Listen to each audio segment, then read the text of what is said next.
Hello friends, स्वागत है आपका हमारे चैनल झारखंड स्टडी 99 पर। फ्रेंड्स, जैसा कि आपको पता है कि हमारा जो ये सीरीज चल रहा है झारखंड सचिवालय पेपर 2 हिंदी का, जो कि आपका एग्जाम है 28 को और 4 फरवरी को, तो उसी आधार पर जो है 100 प्रश्नों का संग्रह लेकर हम कई वीडियो पे आए हैं। तो आज का जो हमारा वीडियो होगा यहाँ पर पेपर 2 हिंदी का 100 MCQ टेस्ट होगा। फ्रेंड्स, अगर आपको वीडियो पसंद आएगा तो एक लाइक जरूर कीजिएगा और फ्रेंड्स वीडियो को आप लोग शेयर भी कीजिएगा। और फ्रेंड्स, आपके 100 सवाल में से कितने सवाल सही हुए हैं ये आप कमेंट करके जरूर बताइएगा। तो चलिए शुरू करते हैं आज की इस क्लास को। हमारा पहला सवाल है, महाजन शब्द में कौन सा समास है? तो कर्मधारय समास है। महाजन शब्द में जो है कर्मधारय समास है। कमलनयन शब्द में कौन सा समास है? तो बात करें फ्रेंड्स कमलनयन पे, तो यहाँ पर ऑप्शन के अनुसार से जो है कर्मधारय समास हो जाएगा। अगर ऑप्शन पर कर्मधारय समास नहीं, अगर कर्मधारय भी रहे और बहुब्रीहि भी रहे तो बहुब्रीहि आंसर हो जाएगा। तो यहाँ पर जो है कमलनयन कर्मधारय समास हो जाएगा। नेक्स्ट सवाल है, हाथ न आना इस मुहावरे का क्या अर्थ है? तो हाथ न आना मुहावरे का अर्थ होता है पकड़ में न आना। हाथ न आना मतलब पकड़ में न आना। सिर उठाना मुहावरे का सही अर्थ क्या हो जाएगा? तो विद्रोह करना। सिर उठाना मुहावरे का अर्थ होता है विद्रोह करना। इनमें से भाववाचक संज्ञा क्या है? तो चिंता जो है भाववाचक संज्ञा है। चिंता भाववाचक संज्ञा है। हरियाली है। हरियाली क्या है? भाववाचक संज्ञा, विशेषण, जातिवाचक संज्ञा, समूहवाचक संज्ञा। तो हरियाली भाववाचक संज्ञा है। Option number A right answer हो जाएगा। हरियाली भाववाचक संज्ञा है। वह का प्रयोग इनमें से किस सर्वनाम में किया जाता है? तो वह का प्रयोग निश्चयवाचक सर्वनाम में किया जाता है। Option number C right answer हो जाएगा। वह का प्रयोग कैसा सर्वनाम में किया जाएगा? निश्चयवाचक सर्वनाम में किया जाता है। आप भला तो जग भला वाक्य में रेखांकित शब्द कौन सा सर्वनाम है? आप जो है कौन सा सर्वनाम है? तो निजवाचक सर्वनाम है। आप निजवाचक सर्वनाम है। नेक्स्ट सवाल है हमारा, तोता डाल पर बैठा है इस वाक्य में कौन सा कारक है? तो पर आ गया है। तोता डाल पर, तो पर जो है अधिकरण का होता है में पर। अधिकरण का जो कारक चिन्ह होता है में और पर होता है, इसलिए यहाँ पर हो जाएगा अधिकरण कारक। पर अधिकरण कारक है। पेड़ से पत्ते गिरते हैं वाक्य में कौन सा कारक है? तो अपादान कारक। पेड़ से पत्ते गिरते हैं यानी पत्ते जो है बिछड़ते हैं, बिछड़ने पे अपादान कारक होगा, और जब बिछड़ने के बाद ना हो तो कर्ण कारक हो जाएगा। तो आपको याद रखना है कर्ण का भी से चिन्ह होता है और अपादान का भी से चिन्ह होता है। तो पेड़ से पत्ते गिरते हैं कौन सा कारक हो गया? अपादान कारक है। सब कुछ समाप्त हो गया में प्रयुक्त विशेषण का प्रकार बताइए। तो यह जो है संख्यावाचक विशेषण है, लेकिन कैसा संख्यावाचक है? तो अनिश्चित। अनिश्चित संख्यावाचक विशेषण है। सब कुछ समाप्त हो गया तो यह अनिश्चित संख्यावाचक विशेषण है। नेक्स्ट सवाल है, निम्नलिखित में से कौन सा विशेषण नहीं है? तो नमक जो है विशेषण नहीं है, जबकि बर्फीला, पथरीला, नमकीन ये सभी विशेषण के प्रकार हैं। उठाना क्रिया का अकर्मक रूप क्या है? उठाना जो क्रिया है इसका अकर्मक रूप हो जाएगा उठाना ही होगा। उठाना क्रिया का उठाना ही अकर्मक रूप है। हथियाना में कौन सी क्रिया है? तो नाम धातु क्रिया है। हथियाना में नाम धातु क्रिया है। साहित्य अपभ्रंश को पुरानी हिंदी किसने कहा था? तो रामचंद्र शुक्ल ने कहा है। साहित्य अपभ्रंश को पुरानी हिंदी आचार्य रामचंद्र शुक्ल ने कहा है। लाल दासी एवं चरणदासी संप्रदायों का साहित्य किस भाषा में रचा गया है? लाल दासी और जो चरणदासी है इनका जो साहित्य है किस भाषा में रचा गया है? तो मेवाती भाषा में रचा गया है। Option number C right answer हो जाएगा, मेवाती भाषा में। केंद्रीय हिंदी निदेशालय की स्थापना कब हुई थी?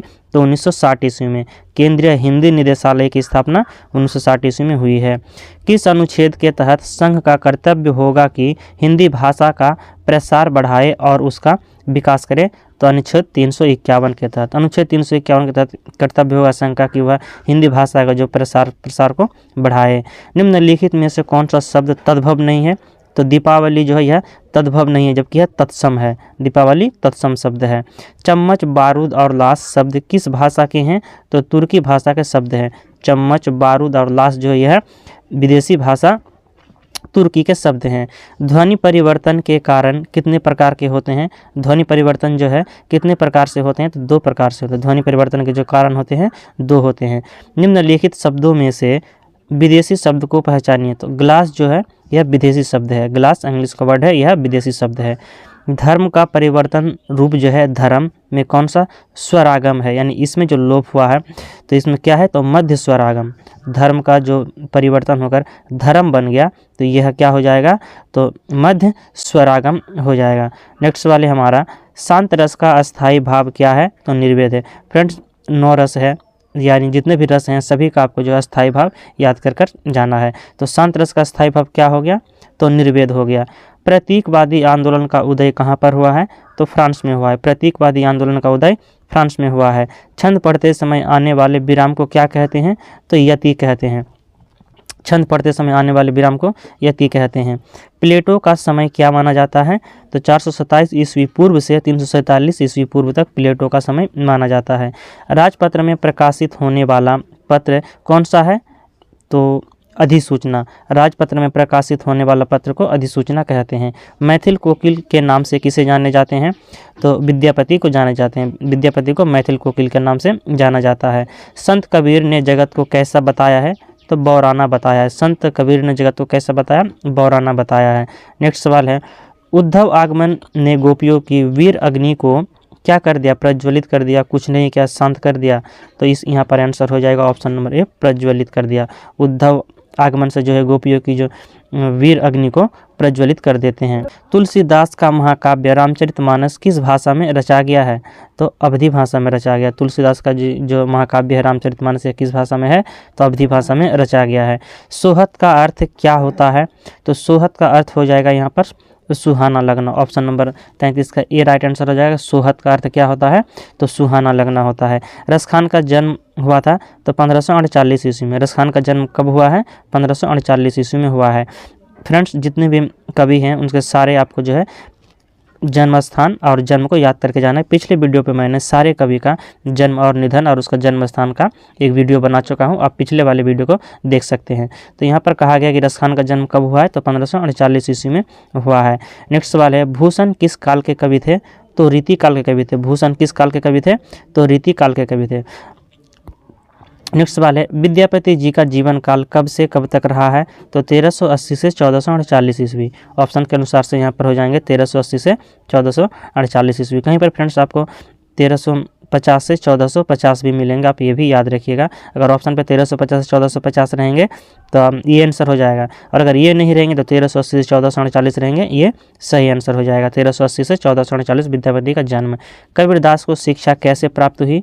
तो पर्यटन एवं सत्संग द्वारा। कबीरदास को शिक्षा कैसे प्राप्त हुई है? पर्यटन एवं सत्संग के द्वारा शिक्षा प्राप्त हुई है। सूरदास की दृष्टि में किसने बिना मुक्ति नहीं मिल सकती? सूरदास की दृष्टि से जो है किसके बिना मुक्ति नहीं मिल सकती? तो तत्व ज्ञान के बिना। Option number A right answer हो जाएगा, तत्व ज्ञान। तुलसीदास के गुरु कौन थे? तो नरहरि दास थे। तुलसीदास के गुरु का नाम नरहरि दास था। नेक्स्ट सवाल की ओर चलते हैं फ्रेंड्स, और इस वीडियो का जो पीडीएफ है हमारे टेलीग्राम चैनल झारखंड स्टडी 99 पर इसका पीडीएफ को भी प्राप्त सकते हैं, तो आप वहां से पीडीएफ को भी देख सकते हैं। तो हमारा अगला सवाल है, बिहारी का काव्य हृदय में किसी ऐसे लय या संगीत का संसार नहीं करता जिसकी स्वरधारा कुछ काल तक गूंजती रहे, यह किसका कथन है? तो आचार्य रामचंद्र शुक्ल का है। बिहारी का काव्य जो है हृदय में किसी ऐसे लय या संगीत का संचार नहीं करता जिसकी स्वरधारा कुछ काल तक गूंजती रहे, यह किसका कथन है? तो आचार्य रामचंद्र शुक्ल का है। भूषण का अर्थ क्या होता है? तो शेर होता है। भूषण का अर्थ क्या होता है? शेर होता है। साक्ष्य का क्या अर्थ होता है? तो प्रत्यक्ष ज्ञान। साक्ष्य का अर्थ हो जाएगा प्रत्यक्ष ज्ञान। भारतेंदु काव्य रचना का प्रारंभ किस भाषा में हुआ है? तो खड़ी बोली में। भारतेंदु जो काव्य की भाषा है उनकी रचना किस भाषा में हुआ है? खड़ी बोली में हुआ है। भारतेंदु जी की रचना भारत दुर्दशा क्या है? तो भारत दुर्दशा एक नाटक है, जो भारतेंदु की पहली नाटक है भारत दुर्दशा। नेक्स्ट सवाल है, गुप्त जी को साकेत के विषय में किन से प्रेरणा मिली है? तो भुजंग भूषण भट्टाचार्य। गुप्त जी यानी मैथिली शरण गुप्त जी को साकेत के विषय में किससे प्रेरणा मिली? तो भुजंग भूषण भट्टाचार्य से मिली है।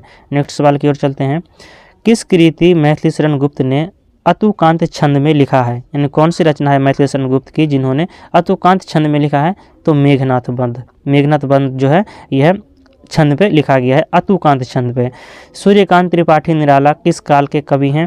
तो निराला जो है आधुनिक काल के कवि हैं। Option number A right answer हो जाएगा, सूर्यकांत त्रिपाठी निराला आधुनिक काल के कवि हैं। निराला जी ने लाक्षणिक वैलक्षण्य की प्रवृत्ति उतनी नहीं पाई जाती जितनी प्रसाद और पंत में पाई जाती है। निराला जी में जो है लाक्षणिक और वैलक्षण्य वैलक्षण्य की प्रवृत्ति उतनी नहीं पाई जाती जितनी प्रसाद और पंत में पाई जाती है। पंत जी का जन्म कहाँ हुआ है? तो कौसानी ग्राम पे हुआ है। सुमित्रानंदन पंत का जन्म कौसानी ग्राम पे हुआ है। पंत को सोवियत भूमि पुरस्कार किस कृति पर मिला है? तो लोकायतन के लिए मिला है। पंत जी को सोवियत लैंड पुरस्कार किस कृति पर मिला? तो लोकायतन रचना पर मिला है।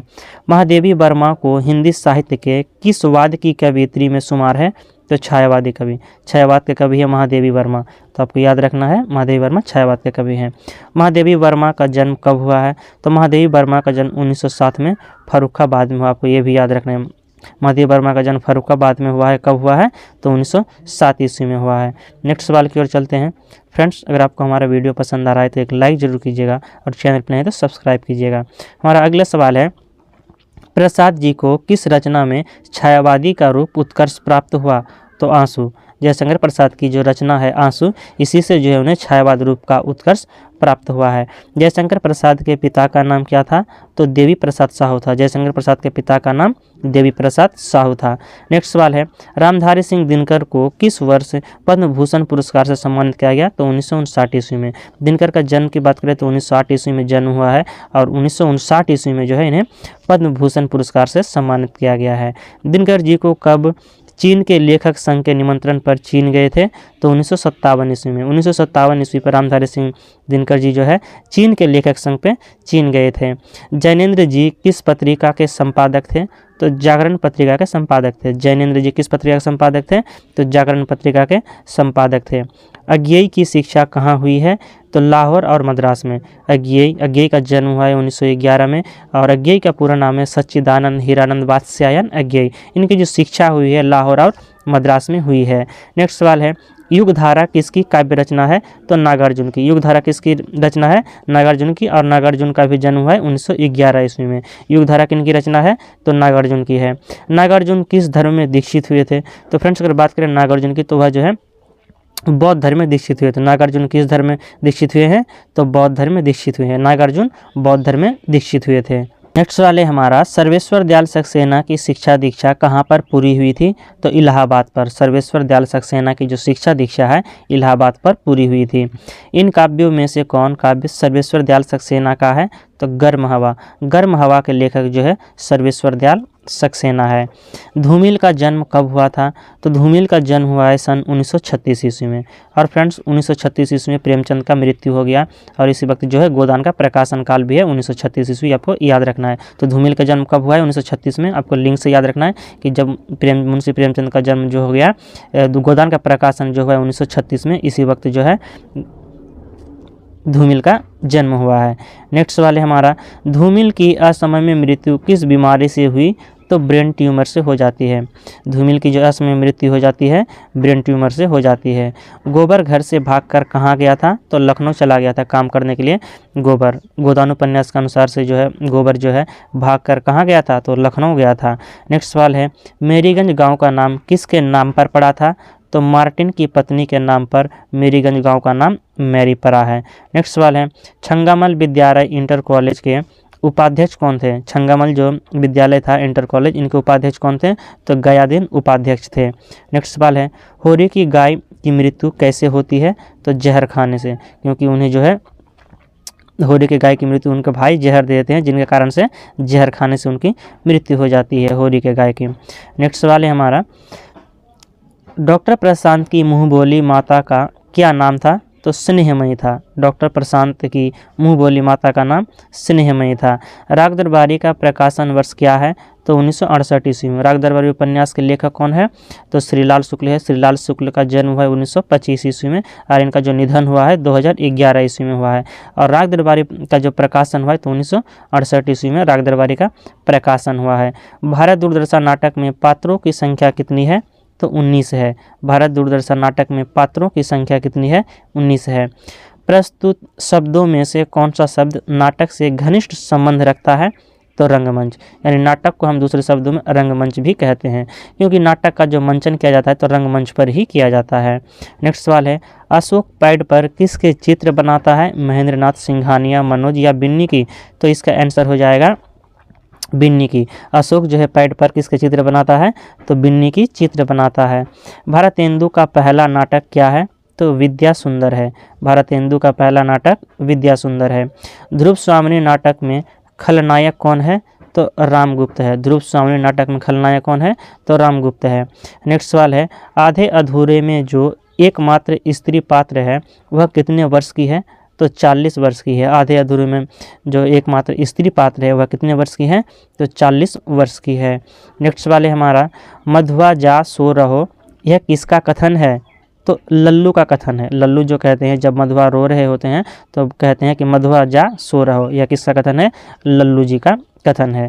ठाकुर का कुआं कहानी में प्रेमचंद ने किस समस्या को मुख्य रूप से दर्शाया है, तो दलित समस्या को और जातिगत समस्या को ठाकुर का कुआं कहानी में प्रेमचंद ने दर्शाया है, दलित समस्या और जातिगत समस्या को। इस कहानी में इसके मनोभाव को दर्शाया गया है, किसके मनोभाव को, तो पुरुष के मन के और स्त्री के मन के जो है मनोभावों को दर्शाया गया है। निर्मल वर्मा की कहानियों में निरूपित हुई है, तो रहस्यात्मकता, वैयक्तिकता और जीवनगत जटिलता, यानी तीनों जो है प्रयुक्त हुई है निर्मल वर्मा की कहानी परिंदे में, यह परिंदे कहानी के अनुसार है। नेक्स्ट सवाल है, दिल्ली में एक मौत कहानी में कहाँ के वातावरण का चित्रण हुआ है, तो महानगरीय का। दिल्ली में एक मौत कहानी जिनके लेखक कौन है, तो कमलेश्वर है।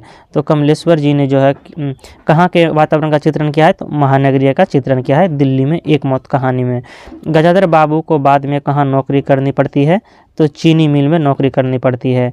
यशपाल की रचनाओं का सीधा सरोकार किससे होता है, यशपाल की जो रचना है इनका सीधा जो सरोकार होता है तो किससे सरोकार होता है, तो आम आदमी से होता है। यशपाल की रचनाओं का सीधा सरोकार आम आदमी से होता है। अंग्रेज मेजर ने किसके नाम पर अपने सेब के बगीचे के नाम कर दिए, तो मिस पाल के नाम पर कर दिए हैं। अंग्रेज मेजर किसके नाम पर अपने सेब के बगीचे का नाम करते हैं, तो मिस पाल के नाम पर करते हैं। जयशंकर प्रसाद के मधुआ कहानी में कौन से पात्र हैं, शराबी, लल्लू या साधु सरदार सिंह, तो ये सभी option number D right answer हो जाएगा। ये तीनों जो पात्र है मधुआ कहानी से संबंधित है। प्रेमचंद की कहानियों का आधार क्या है, तो ग्रामीण है। प्रेमचंद की कहानियों का जो मुख्य आधार है वह ग्रामीण परिवेश है। ग्रामीण परिवेश की जो चित्र छाया है उन्हें प्रेमचंद जी ने अपने उपन्यास, अपने कहानियों पर उजागर किया है। जैनेन्द्र जी की प्रथम कहानी खेत है। जैनेन्द्र जी की प्रथम कहानी क्या है, तो खेत है। जैनेन्द्र जी की प्रथम कहानी खेत किस पत्रिका में छपी, तो विशाल भारत में छपी है। नेक्स्ट वाले हमारा, मेजर गिरीश नेगी किससे प्रेम करता था। मेजर जो गिरीश नेगी था वह किससे प्रेम करता था, तो मिस जूली से प्रेम करता था। कमलेश्वर की किस कहानी को प्रेमाभिव्यक्ति हुई है, तो नागमणि और नीली झीलें, ये जो दोनों है इन्हें जो है कमलेश्वर की कहानी है नागमणि और नीली झीलें, ये कहानी में जो है प्रेमाभिव्यक्ति यानी प्रेम की अभिव्यक्ति हुई है। इनमें से कौन सी कहानी संकलन से उषा प्रियवंदा का है, तो ये सभी हो जाएंगे। फिर बसंत आया, जिंदगी और गुलाब, कितना बड़ा झूठ, ये जो है कहानी संकलन किसका है, तो उषा प्रियवंदा का है। फिर बसंत आया, जिंदगी और गुलाब, कितना बड़ा झूठ, इन कहानी के जो लेखक हैं उषा प्रियवंदा है। नेक्स्ट सवाल है, कहानीकार की दृष्टि किस पर गई, तो श्रीमती शुक्ला पर। कहानी के अनुसार जब आप कहानी पढ़ेंगे तो उस पर शुक्ला जी का बारे में वर्णन किया गया है, तो शुक्ला जी की जो दृष्टि है किस पर गई है, तो श्रीमती शुक्ला पर गई है। नेक्स्ट सवाल की ओर चलते हैं हमारा। नेक्स्ट सवाल है, कुल्लू में मिस पाल ने रंजीत को कौन सी मछली खिलाने की बात कही थी, तो ट्राउट मछली। Option number A right answer हो जाएगा, ट्राउट मछली। पाहुड़ दोहा ग्रंथ के रचनाकार कौन है, तो पाहुड़ दोहा ग्रंथ के रचनाकार है राम सिंह। पाहुड़ दोहा ग्रंथ के रचनाकार राम सिंह है। सिद्ध साहित्य में सिद्धों की संख्या कितनी मानी गई है, तो 84 मानी गई है। सिद्ध साहित्य में सिद्धों की संख्या 84 मानी गई है। कबीर के गुरु का क्या नाम था, तो कबीर के गुरु का नाम रामानंद है। Option number A right answer हो जाएगा, कबीर के गुरु का नाम रामानंद है। सूफी काव्य परंपरा की सर्वश्रेष्ठ रचना क्या है, सूफी काव्य परंपरा की सर्वश्रेष्ठ रचना क्या है, तो Madhavanal, Kamakandala, option number B पर दिया हुआ है पद्मावत, मृगावती या मधुमालती, तो इसका आंसर हो जाएगा पद्मावत, जो सूफी काव्य परंपरा की सर्वश्रेष्ठ कृति है। और पद्मावत के लेखक जो है मलिक मोहम्मद जायसी, आपको ये भी याद रखना है पद्मावत के लेखक कौन है, तो मलिक मोहम्मद जायसी हैं। पद्मावत के लेखक मलिक मोहम्मद जायसी हैं। मानस का हंस उपन्यास के लेखक कौन है, तो रेणु है, फणीश्वर नाथ रेणु। मानस का हंस उपन्यास के लेखक फणीश्वर नाथ रेणु है। नेक्स्ट वाले हमारा, आदमी का बच्चा कहानी का मुख्य पात्र कौन है, तो बग्गा साहब। आदमी का बच्चा कहानी का मुख्य पात्र बग्गा साहब है। नेक्स्ट सवाल है, हत्या नामक कहानी के लेखक कौन है, तो जैनेन्द्र कुमार है। हत्या नामक कहानी के लेखक जैनेन्द्र कुमार है। छायावाद पुस्तक के लेखक कौन है? तो डॉक्टर नामवर सिंह। छायावाद पुस्तक के लेखक कौन है? तो नामवर सिंह है। छायावाद पुस्तक के लेखक नामवर सिंह है। तो फ्रेंड्स हमारा यहाँ पर 100 MCQ टेस्ट कंप्लीट होता है। वीडियो को फटाफट ख़त्म किए फ्रेंड्स, क्योंकि आपके पास समय बहुत कम है। इसे फटाफट अब रिवीजन के तौर पर टेस्ट लगा लीजिएगा। और आपके फ्रेंड्स 100 सवाल में से कितने सवाल सही हुए हैं आप कमेंट करके जरूर बताइएगा। फ्रेंड्स अगर आपको आज का वीडियो पसंद आए तो एक लाइक जरूर कीजिए, चैनल पर सब्सक्राइब कीजिए और वीडियो को शेयर करना ना भूलिएगा। तो मिलते हैं नेक्स्ट टेस्ट को लेकर बहुत जल्द। जय हिंद।